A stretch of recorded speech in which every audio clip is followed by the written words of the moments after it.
I'm going to answer a question here which is not connected with this,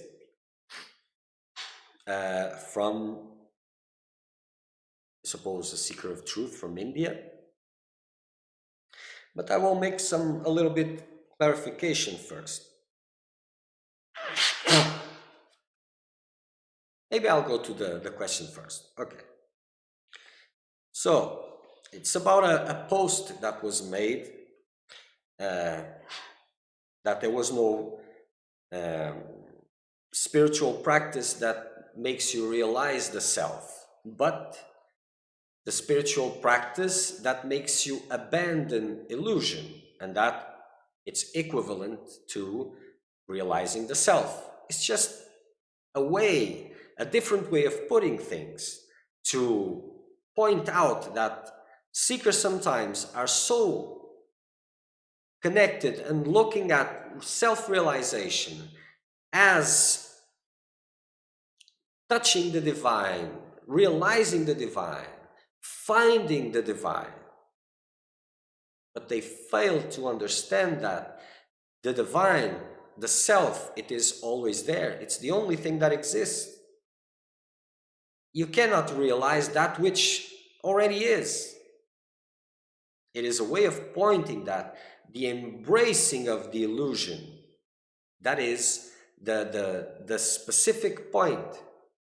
It's just a different way of putting things. So what spiritual practice do, in a sense, apart from tuning with the divine, is taking everything, every investment from illusion. So the post pointed in this direction, and nothing is absolute.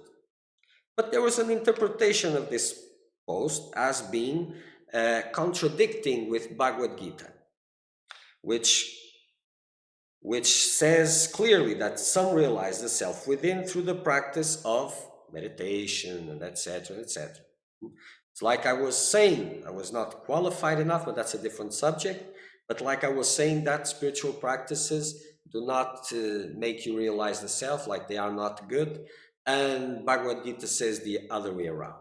So if you take the time to reflect a little bit on what was written, instead of going after quarrels and differences, it will be much more constructive, much more constructive. And spiritual teachings you have to reflect upon. So this mentality of judging spiritual teachings, this is not from a seeker of truth.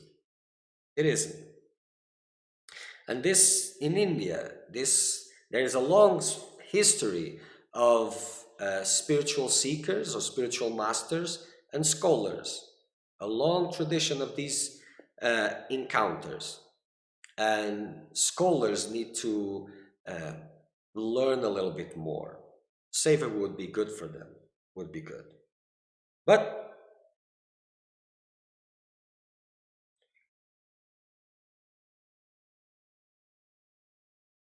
so what was pointed in this post is something which is important. It's not only about doing spiritual practices and at the same time maintaining the worldly investments, because eventually spiritual practices, they are disputing your time, the time you have available to invest. And spiritual practices, they should increase, and by increase they reduce the time you have for worldly affairs. And to keep on increasing spiritual practices, you must decide to let go of worldly investments, and that means letting go of illusion. And when illusion loses the grip on you, then what is called self-realization unveils. But when that happens, that is the normal. Not knowing who you are, that was the part that was new, so recent, but so recent that it doesn't even matter. It never even existed. So there was no saying here that spiritual practices doesn't lead to self-realization. By contrary, those who are following satsangs, not just reading the posts, you know that I'm always talking about meditation, spiritual work, and everything. So nothing against Bhagavad Gita. By the contrary, by the contrary, it is very beautiful and completely clarifying for different levels of seekers.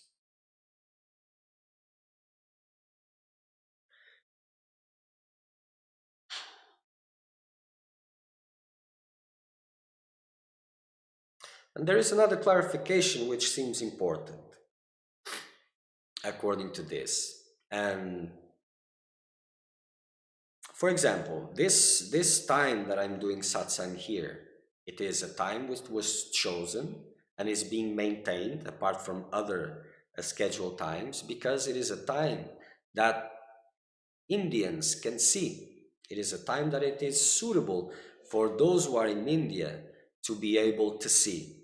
And when things become different, and if it is possible, I will be in India also, and I will be available for Indians, because when I needed these teachings, they were there, preserved by centuries of hardships. I know that. By a lot of suffering, a lot of loss, a lot of glory also. And the world is in debt with India and with the Indian traditions. And my profound love is with all of you. But I have to clarify something here, because it was pointed out that what makes him qualified to teach Indian philosophy? And I have to clarify this for your sake. All these teachings, they are not Indian philosophy. They are divine philosophy given to Indians in India, like other places. The merit lies in keeping, protecting, and then making it available worldwide. But it is not property, it's not owned. It is a blessing that was given into that sacred place. So this idea that it is Indian property, this needs to be corrected. It is divine philosophy given to Indians, and your part, and that with everyone is in depth, is the keeping, the protection of it, and all the saints and sages that went through that land.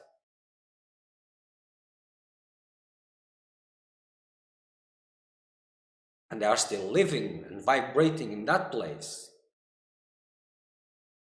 That deserves our deepest gratitude. Not property, not property.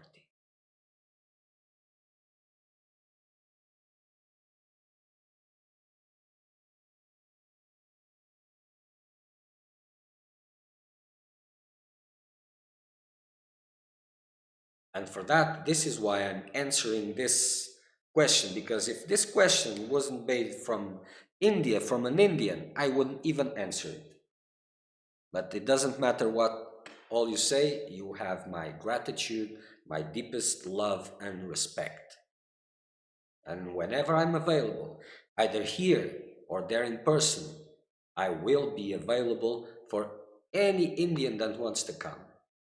And that is my way to show respect.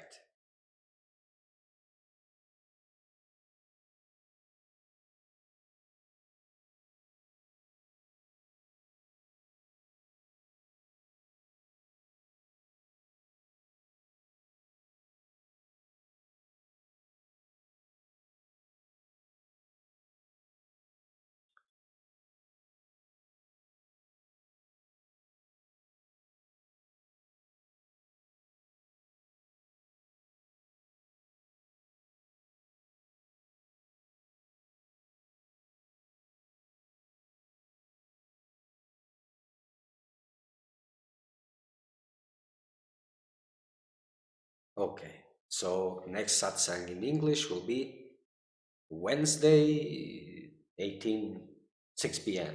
6 p.m. Till next time, continue your practice, intensify, make it real for you. Ascoltate.